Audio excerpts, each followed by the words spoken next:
اپنے جل جانے کا بھی احساس نہیں تھا، جلتے ہوئے شعلوں کو چھیڑا کرتے تھے۔ اب تو ایک آنسو بھی باعث رسوائی ہے، بچپن میں جی بھر کے رویا کرتے تھے۔ وہ کیسا زمانہ تھا، آج دنیا چاند پہ پہنچنے کے لیے بے چین ہے، وہ زمانہ تھا ہم خود ہی چاند ہوا کرتے تھے۔ وہ کاغذ کی کشتی، وہ بارش کا پانی، کیسا منظر۔ کسی نے کہا یہ دولت بھی لے لو، یہ شہرت بھی لے لو، بھلے چھین لو مجھ سے میری جوانی، مگر مجھ کو لوٹا دو بچپن کا ساون، وہ کاغذ کی کشتی، وہ بارش کا پانی۔ اور تمہیں مدینے کی گلی کا واقعہ سنا۔ ایک عورت ہے، مسجد نبوی میں نماز پڑھنے جاتی ہے۔ یہ حضرت عمر کے دور خلافت کی کہانی ہے۔ تو ایک نوجوان راستہ روک کے کھڑا ہو جاتا ہے۔ ایک دن اس عورت نے رک کر کے کہا کہ میں کتنے دنوں سے دیکھ رہی ہوں کہ تم میرے راستے میں مزاحم ہوتے ہو، کیا ماجرا ہے؟ اس نے کھل کے بات کی کہ میں تیرا چاہنے والا ہوں اور تجھے حاصل کرنا میری زندگی کی معراج ہے، اور تیرے لیے آسمان سے تارے بھی توڑنے پڑے تو گریز نہیں کروں گا۔ اس نے کہا اچھا، میری ایک شرط ہے۔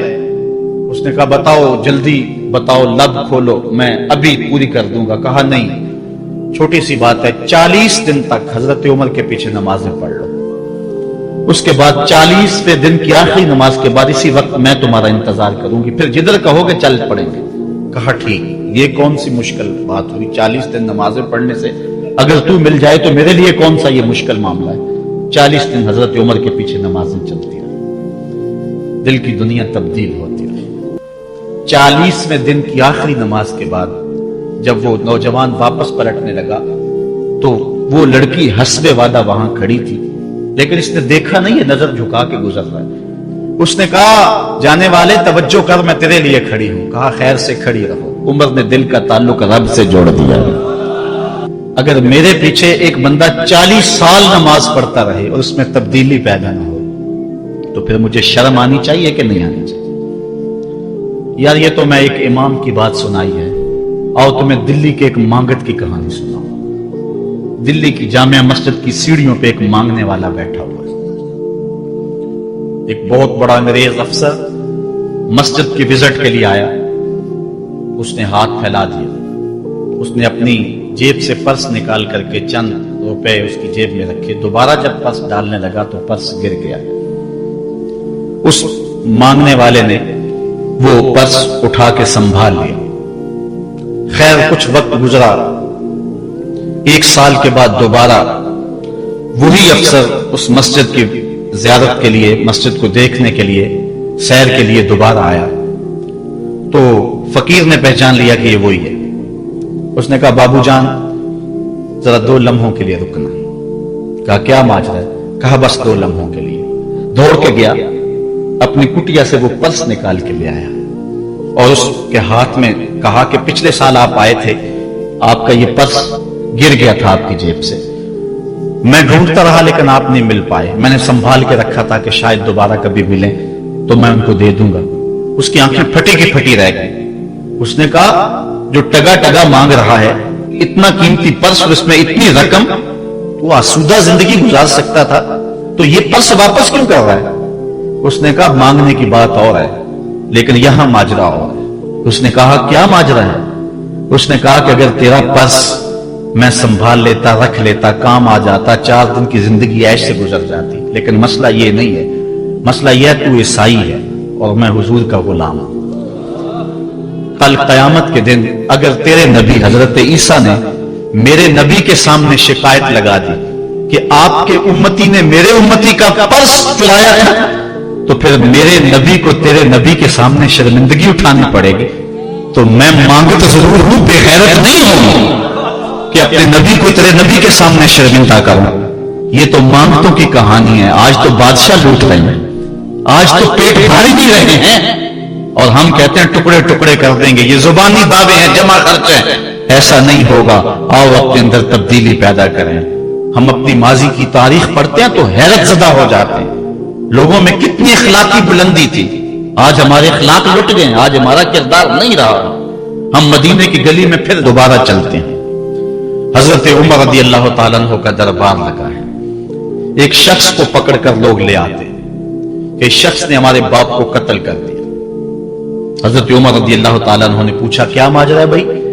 اس نے کہا جی واقعی میں ان کے باپ کا قاتل ہوں، لیکن میں نے قصداً قتل نہیں کیا۔ ہوا یہ کہ میں ایک مسافر ہوں، جا رہا تھا، راستے کے اندر سبز چراگاہ تھی، میرا اونٹ بھوکا تھا، اس چراگاہ میں داخل ہو گیا، اس کے بوڑھے باپ نے پتھر اٹھایا اور میرے اونٹ کو مارا، اس کی آنکھ نکل گئی، مجھے بڑا غصہ آیا، میں نے وہی پتھر اٹھا کر اس کے باپ کو دے مارا، لیکن وہ ایسے ٹکانے پہ لگا کہ اس کا باپ فوراً فوت ہو گیا۔ میرا قصد اور ارادہ نہیں تھا، لیکن بہرحال میں اس بات کا اقراری ہوں کہ میں نے اس کے باپ کو قتل کر دیا ہے، آپ جو حکم سنائیں میں اس کو قبول کروں گا، لیکن میں ایک مہلت مانگتا ہوں کہ میرے دوست میرے بھائی کی کوئی رقم میرے ذمے ہے، میرے پاس اس نے امانت رکھی ہوئی ہے اور وہ مجھے پتا ہے کہ میں نے کہاں چھپا کے رکھی ہوئی ہے، اگر آپ فیصلہ کر دیتے اور میری گردن کاٹ دی جاتی ہے تو وہ امانت جو میں نے رکھی ہوئی ہے سنبھال کر کے میرے علاوہ کوئی جانتا بھی نہیں ہے تو وہ اس تک کون پہنچائے گا؟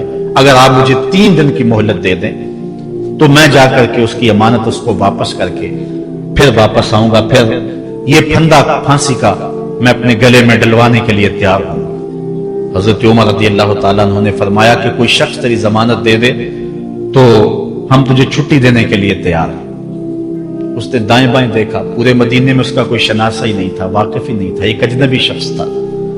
حضرت ابو ذر غفاری کھڑے ہو گئے، کہا حضرت عمر میں اس کی ضمانت دیتا ہوں۔ ضمانت دے دی گئی، وہ چلا گیا۔ تیسرے دن وعدے کا جو وقت تھا، لوگ جمع ہو گئے، دربار لگ گئے، ابھی تک آنے والا نہیں آیا۔ لوگوں نے کہا ابو ذر تو نے غلطی کی ہے، ایک اجنبی کی ضمانت دی اور ابھی تک وہ نہیں آیا، اور میاں صاحب فرماتے ہیں ایک بار جو پھائیں اڑ جاندے اور پھر کدی نہ پھنستے نے۔ ظاہر ہے وہ چلا گیا، واپس تو نہیں پلٹ کے آئے گا، اسے پتا ہے کہ آگے سیدھی سیدھی میری موت ہے، تو تم نے یہ کیا غلطی کی؟ خیر آپ نے فرمایا کہ اگر وہ نہ آیا تو یہ پھانسی کا پھندا میرے گلے میں ڈال لینا، لیکن بہرحال میں نے اس کی ضمانت دی۔